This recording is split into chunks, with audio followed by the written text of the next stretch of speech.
దాటి గొంతు దాటి పలికిందేదో వైనం.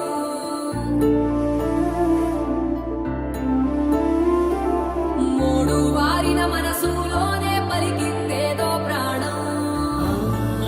కన్నుల్లోనే గంగై పొంగిన ఆనందం, కాలంతో పరిహాసం చేసిన స్నేహం.